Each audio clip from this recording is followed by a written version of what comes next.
안녕하세요. 구남식 목사입니다. 오늘 전해드릴 본문 말씀은 누가복음 23장 33절에서 34절의 말씀입니다. 해골이라는 곳에 이르러 거기서 예수를 십자가에 못 박고 두 행악자도 그렇게 하니 하나는 우편에 하나는 좌편에 있더라. 이에 예수께서 이르시되 아버지 저들을 사하여 주옵소서. 자기들이 하는 것을 알지 못함이니이다 하시더라. 그들이 그의 옷을 나눠 제비 뽑을세. 아버지여 저희를 사하여 주옵소서. 자기 하는 것을 알지 못함이니이다. 오늘부터 부활절일이 올 때까지 주님의 고난을 생각하면서 가상칠언의 말씀을 갖고 함께 은혜를 나누고자 합니다.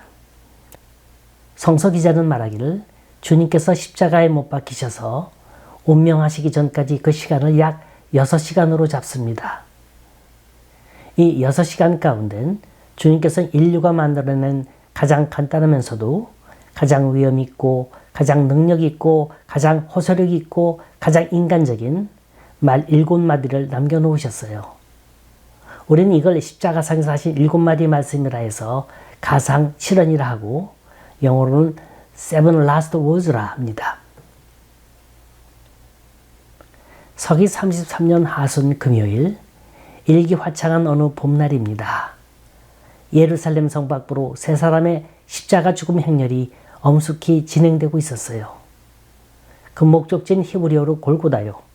아람어로 된 말을 해석하면 해골이란 동산입니다. 이 죽음의 동산에 세 사람의 사형수가 십자가에 매달린 거예요. 전 당시 이 십자가 밑에서 일어나는 사건들을 제 나름대로 스케치하면서 마음의 카메라에 담아봤어요. 주님의 십자가 밑엔 주님의 옷을 제비 뽑느라 군인들이 제정신이 아닙니다. 왜 저들이 저런 짓을 할까? 한번 곰곰이 생각해 봤어요. 아마도 주님이 입으셨던 그 하얀 세마포 옷은 그 누군가가 주님의 최후를 이해가면서 정성 다해 만들어준 값비싼 옷이 아닐까 생각이 됩니다. 이걸 값으로 친다면 도대체 얼만데? 이걸 여러 사람이 찢어서 나눠 갖자니 그런 옷의 원형이 다 상실되고 가치가 없어지고 마는데, 그래서 옷이 찢겨지는 게 아까워서 그 누군가가 제의를 했겠죠. 우리 이러지 말고 제비 뽑아 당첨된 사람이 갖기로 하자.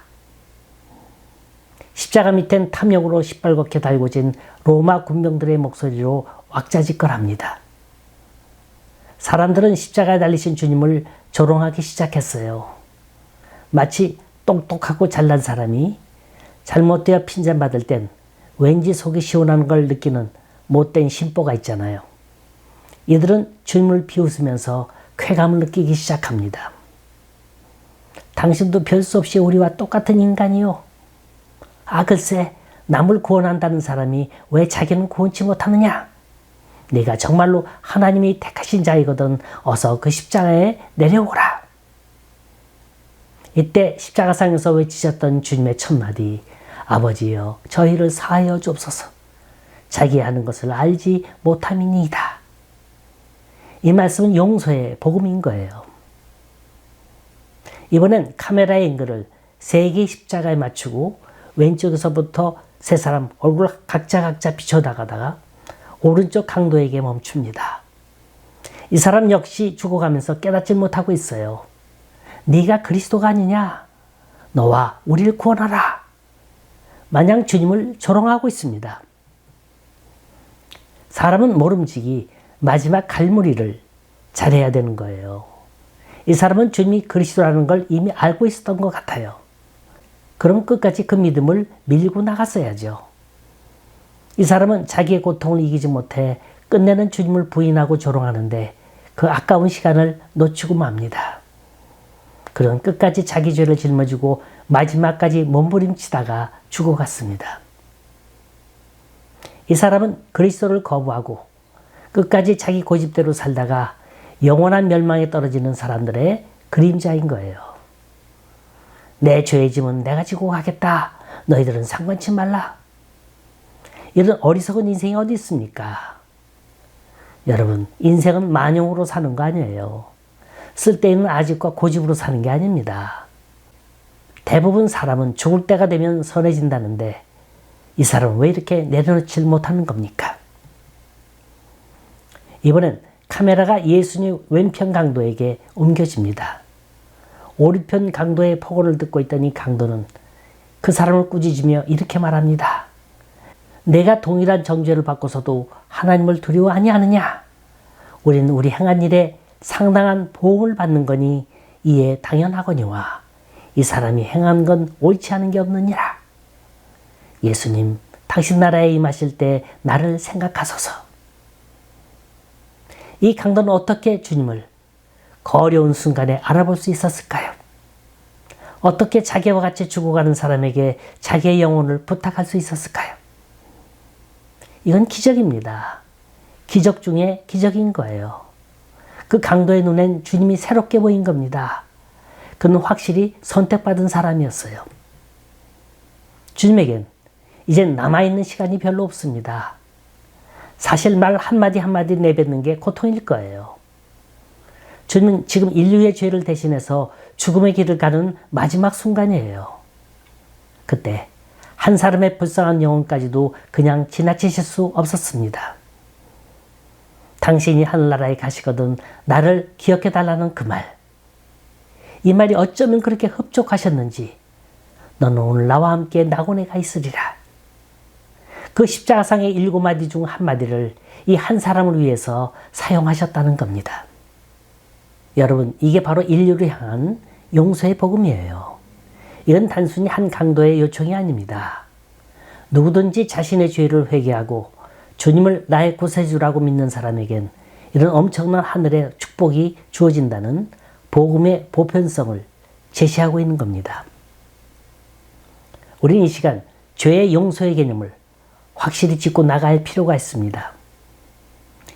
일본의 캐톨릭 문학가 가운데 엔도 슈샤코라는 사람이 쓴 소설 침묵이라는 책이 있습니다. 이 책은 세계적인 베스트셀러로 한때 화제를 일으킨 적이 있어요. 이 책은 일본의 역사적인 자료를 토대로 쓴 실화 역사소설이라 할 수 있습니다. 이 책에 보면 이런 얘기가 나와요. 때는 도쿠가와 이에야스가 통치하던 시대인데 캐톨릭이 일본에 들어오게 됐어요. 하지만 도쿠가와는 이 종교를 허락하지 않았고 오히려 이를 믿는 자들에게 박해를 가하기 시작했어요. 이때 세바스찬 로드리고라는 신부가 체포가 됩니다. 이 신부가 끌려간 곳은 후미에라고 하는 동판 앞으로 갑니다. 후미에라는 건 예수님의 얼굴이 새겨진 동판을 나무판에 붙인 거예요. 일본 사람들은 예수 믿는 사람들을 이 후미 앞으로 데려갑니다. 그래서 그들이 이 동판을 밟고 지나가면 예수교를 버린 거로 간주하고 살려줬다고 합니다. 예수 믿는 사람들은 후미에를 앞에 놓고 일렬로 서 있고 검사관이 지켜보고 있는 상태에서 이 위를 지뢰밟고 지나가는 순간입니다. 이 시간은 불과 1초밖에 안 되는 짧은 순간이라 할 수 있어요. 검사관 이외에는 아무도 보지 않는 거예요. 그런데 기독교 박해가 심했던 도쿠가와 시대에 이토록 쉬운 형식을 거부하고 사형당한 순교자가 수만 명에 달했다고 합니다. 이 책에 나오는 주인공 로드리고 신부도 후미 앞에 서서 차례가 왔습니다. 그가 발밑에 있는 예수상을 내려다봅니다. 그가 본 예수상은 너무나도 많은 사람들이 밟아서 그 얼굴이 일그러져 있었고 그 일그러진 얼굴이 울고 계신 것 같기도 하고 몹시 고통스러워 하시는 것 같이 보였답니다. 이 순간은 불과 몇 초에 지나지 않은 짧은 순간입니다. 그는 예수의 상을 보자 차마 밟을 수가 없었어요. 차라리 죽는 게 낫어요. 그래서 머뭇머뭇거리고 있는데 발밑에 있는 예수님 상에서 이런 말씀이 들려오는 걸 느낀 거예요. 날 밟아라. 난 원래 밟히기 위해서 세상에 온 거 아니냐. 날 밟을 때 내 마음이 아플 거다. 하지만 마음으로 아파해주는 그 사랑만으로도 충분하다. 이 음성을 듣자 로드리고 신부는 주여, 저는 당신이 언제나 침묵하고 있는 걸 원망했습니다. 이때 다시 주님의 음성을 들려주시길 아니다. 내가 침묵한 게 아니라 다만 너와 함께 괴로워하고 있었던 거다. 이런 주님과의 짧은 영적인 대화를 나누는 찰나 그는 예수님의 상을 발로 밟습니다. 그 순간 새벽닭이 울어요. 그 옛날 가야바의 뜰에서 베드로가 예수를 부인할 때처럼 또 이런 베드로의 괴로움을 예수님께서 이해하고 용서하시고 또 함께 괴로워하셨던 것처럼 아버지여 저들을 용서하여 주옵소서. 자기 하는 것을 알지 못하나이다.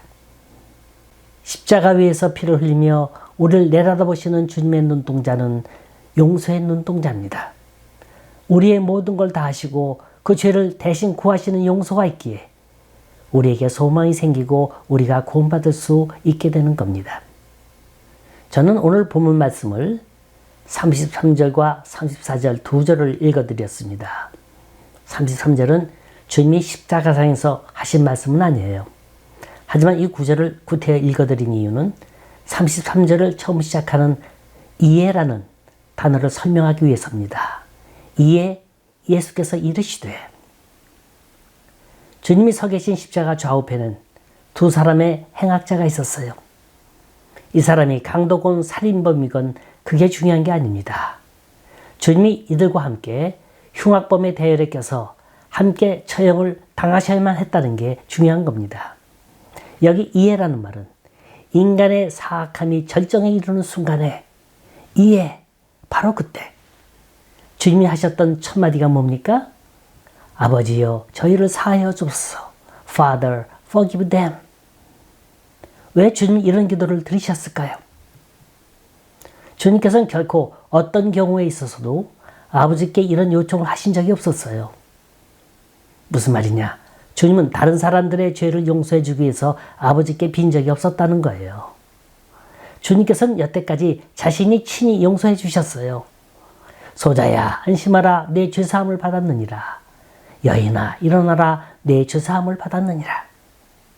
이렇게 사죄에 대한 문제까지도 주님 선에서 끝났는데 이번에는 왜 아버지께 간구했을까? 여태까지 주님을 따랐던 민중들은 예수가 누군지 몰랐다는 겁니다. 주님이 그리스도시요 살아계신 하나님의 아들임을 몰랐던 거예요. 주님은 하나님이시며 동시에 참 인간이었습니다. 민중들은 주님의 인성만 알았지 주님의 신성을 바라보지 못한 거예요. 따라서 주님이 아버지여라 부르신 건 하나님과 인간 사이의 중보자로서 마지막으로 비는 자의 입장을 취하신 겁니다. 어느 가정이 있어요. 이 가정의 남편은 날이면 날마다 술 마시고 들어왔습니다. 그것까진 좋았는데 저녁마다 재떨이가 날아다니고 그릇이 깨지고 항상 부인의 얼굴엔 상처가 아물 날이 없었고 어린 딸의 눈엔 눈물이 마를 날이 없었어요. 그런데도 이 남편은 자기가 하는 일이 잘하는지 못하는지 감각조차 없었답니다. 그러던 어느 날 저녁이에요. 남편이 술 마시고 들어와 한바탕 난리치고 잠이 들었는데 목이 마른 거예요. 그래서 물 마시러 부엌에 가는데 초등학교에 갓 들어간 딸방에서 뭔가 중얼거리는 소리가 나는 거예요. 그때 시계를 보니 새벽 1시. 분명히 울먹거리는 소리였어요. 그래서 딸방 가까이에 귀를 댔습니다. 하나님, 우리 아빠 용서해 주세요. 실은 우리 아빠 좋은 사람이에요. 아빠가 나쁜 게 아니라 술이 나빠요. 우리 아빠 술 안 마시고 좋은 사람 되게 해주세요. 이런 기도가 되풀이해서 방 안에서 흘러나왔습니다. 그날 이후 정말로 이 사람은 변하기 시작합니다. 그러던 어느 날 딸의 강요에 못 이겨 교회에 갔는데 이때 자신의 옆에서 두 손 모으고 기도하는 두 모녀의 모습을 바라봤어요. 그 모습이 그렇게 아름다운 거예요. 그러니까 자신이 지난날 했던 모든 죄들이 필름처럼 지나가는데 견딜 수 없더랍니다. 그는 그날 한없는 참회의 눈물을 흘렸답니다. 우리에겐 누군가가 기도해 줘야 하는 중보자가 필요합니다. 때로는 내 힘으로는 설 수 없을 때가 있어요. 이렇게 하지 말아야지 하면서 자꾸 죄 속에 빠지는 건 어떡합니까? 어쩔 수 없는 거예요. 이건 인간의 속성이에요. 인간은 죄 지을 수밖에 없다는 말입니다. 그만큼 인간은 어리석고 약한 존재예요. 하지만 용서의 개념을 너무 가볍게 생각하지 마세요. 주님은 우리에게 어떤 사람을 용서해야 할지 명백하게 가르쳐주고 있습니다. 마태복음 5장 44절에 보면 주님은 제자들에게 원수를 용서하라고 가르치신 게 아니라 그들을 위해 기도하라고 가르치셨어요. 70번씩 7번이라도 용서하라고 한 건 분명한 단서가 있습니다. 그게 뭐죠? 회개예요. 우리에게 죄를 범한 자가 먼저 회개해야만 한다는 거예요. 용서를 구해야 하는 거예요. 다시 말하면 자신이 범한 죄를 인정하고 그걸 뉘우치고 다시는 그런 죄를 범치 않겠다는 확실한 증거가 있을 때 그때 용서해 주라는 말씀입니다. 그렇다면 만일 죄를 범한 자가 회개하지 않을 경우에는 어떻게 하느냐? 주님이 가르치신 건 이렇습니다. 분명히 죄를 범하거든 경계하라 그랬어요. 이 말은 마음속에 미움이나 악의를 품으라는 말이 아니에요. 그렇다고 그 사람이 나에게 아무런 잘못도 범치 않은 것처럼 태연하게 대해서도 안 됩니다. 이것 또한 무서운 죄인 거예요. 그렇게 하면 범죄를 저지른 형제를 너그럽게 봐주는 경우가 됩니다. 이렇게 되면 성경이 요구하는 의의를 세우는 일에 실패하고 마는 거예요. 용서란 반드시 회개라는 전제 조건이 있어야 합니다. 기독교의 결정적인 약점은 사랑이라는 거예요. 고린도서 13장 사랑장에 나오는 것처럼 사랑은 모든 걸 감싸고 모든 걸 참고 모든 걸 견디지만 이 사랑은 아무에게나 베푸는 게 아니에요. 주님께서도 진주를 돼지에게 던지지 말라 그러셨어요. 사랑은 사랑의 가치를 느낄 수 있는 사람에게만 베푸는 거예요. 그 예가 십자가상에 매달려 있는 두 강도예요. 이 두 사람은 똑같이 주님의 사랑을 받을 수 있는 기회가 있었어요. 그러나 한 사람은 그 기회를 잡았고 다른 한 사람은 그 기회를 놓쳤습니다. 여기서 우린 인간에게 우선적으로 절실히 요구되는 게 뭔지 알아야 합니다. 기독교는 분명히 용서와 사랑의 종교입니다. 그런데 우리의 죄의 문제가 해결되기 전엔 이 용서와 사랑도 넘을 수 없는 강 건너에 있는 거예요. 십자가상의 한 강도는 마지막 순간에 용서를 빌었어요. 주님을 시인했어요. 주님 나라에 임할 때 날 생각해달라고. 이 강도는 주님이 누군지 알았습니다. 자, 죄 문제가 해결되니까 새로운 축복이 열리더라는 거예요. 이게 바로 기독교가 외치는 용서의 복음입니다. 우린 먼저 하나님과 나 사이에 가로막혀 있는 죄의 담을 헐어야 합니다. 그래야 하나님의 참사랑을 느낄 수가 있는 거예요. 십자가. 여기엔 그 놀라운 하나님의 용서와 진리와 자유, 치유와 사랑, 그리고 삶의 모범이 있습니다. 첫째, 주님은 당신을 용서하십니다. 주님의 십자가는 용서의 복음을 확실히 보여주셨어요. 본래부터 난 용서받을 수 없었던 죄인이었어요. 오늘 본문에서 몇 절 더 가보면 1만 달란트 빚진 자를 탕감하여 준 비유의 말씀이 나옵니다. 우선 달란트의 개념이에요. 한 달란트란 한 노동자가 20년간 일해야 벌 수 있는 품삯입니다. 그런데 왜 예수님께서는 한 달란트 정도로만 해도 될 걸 1만 달란트로 표현하셨을까요? 이건 한마디로 넌 그걸 갚을 수 없다는 거예요. 한마디로 넌 너의 인생의 문제를 스스로 해결할 수 없다는 겁니다. 즉, 네가 저질러 놓은 거, 내가 범한 그 죄값은 내 스스로가 해결할 방법이 결코 없다는 거예요. 그런데 그걸 임금이 탕감해 줬어요. 즉 하나님이 탕감하셨습니다. 자, 그 탕감을 위해선 대신 그 값을 치러주는 자가 있어야 합니다. 그 값을 치러줄 수 있는 자격 조건이 맞아야 돼요. 아무나 대신할 수는 없어요. 죄가 전혀 없는 분이어야 합니다. 그러나 그런 사람을 이 세상에선 찾아볼 수 없습니다. 그래서 죄가 없으신 예수님이 하나님의 아들의 명분으로 이 세상에 오신 거예요. 그리고 이 세상의 모든 죄를 짊어지신 겁니다. 우리가 감히 어떻게 이런 주님의 용서의 차원을 따라갈 수 있을까요? 감히 어떻게 이 모습을 닮아갈 수 있겠습니까? 어떻게 해야 하나님과 나와의 수직적인 관계를 제대로 이루고 사람과 사람 사이의 수평적인 관계를 잘 갈무리할 수 있겠습니까? 하나님은 날 이해해보려고 하시기 전에 사랑하셨어요. 나에 대해서 따져보려고 하기 전에 먼저 용서하셨습니다. 나에 대해서 탄념하시기 전에 기다리셨어요.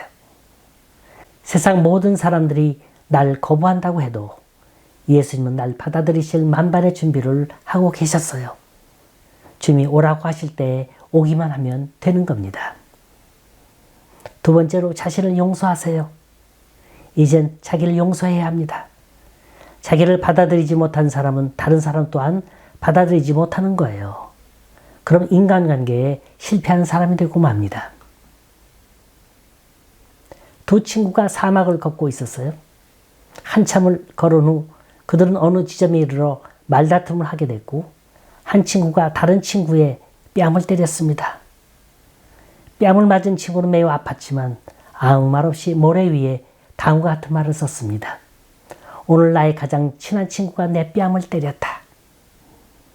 그들은 계속 걸어서 오아시스에 도착했어요. 거기서 목욕을 하고 있는데 뺨을 맞았던 친구가 그만 수렁에 빠져 점점 가라앉기 시작하는 거예요. 뺨을 때렸던 친구는 그를 서둘러 구해냈습니다. 친구의 도움으로 목숨을 건지게 된 그가 돌에 다음과 같은 글을 새겼습니다. 오늘 나의 가장 친한 친구가 내 생명을 구했다. 그를 구한 친구가 물었어요. 아까는 모래에 썼는데 지금은 왜 돌에 쓰는 거냐? 그는 이렇게 대답합니다. 누군가 나를 아프게 할 때 모래에 쓰는 건 용서의 바람이 불어와 지워버리도록 한 것이고, 그렇지만 누군가 내게 사랑을 행하면 절대로 바람이 그걸 지울 수 없도록 돌에 새겨놓는 거야. 여러분, 땅에서 풀려야 하늘에서 풀립니다. 용서는 푸는 일이에요. 그렇지 않으면 자기의 인생을 과거에 가둬놓게 되고요. 분노와 한을 자신의 마음에 기르게 됩니다. 사탄이 자신에게 들어오도록 문을 열어주는 거예요. 그럼 하나님과의 교제와 다른 사람과의 교제에서 실패하고 마는 겁니다. 여러분, 주님이 날 용서하셨음을 믿으십니까? 그렇다면 마땅히 나도 지나간 과거를 털고 일어나야 하는 거예요. 그 누구든 과거의 상처를 치유하지 못하고 계속 긁어대면 그 상처는 영원히 아물지 않을 겁니다. 이제 조용히 머리 숙여 내 가슴 속에다 물어보세요. 하나님과 나 사이에 가로막혀 있는 죄의 담이 있습니까? 아직도 누군가를 용서하지 못하고 내 마음에 미움의 벽을 쌓고 있습니까? 이 시간 허물 수 있길 바랍니다. 지금도 마음은 원이로 내 육신이 약해서 우리의 영혼은 어디론가 방황하고 있지는 않습니까? 십자가에 달리신 주님께서는 우리를 위해서 기도하고 계십니다. 주여, 저희를 사하여 주옵소서.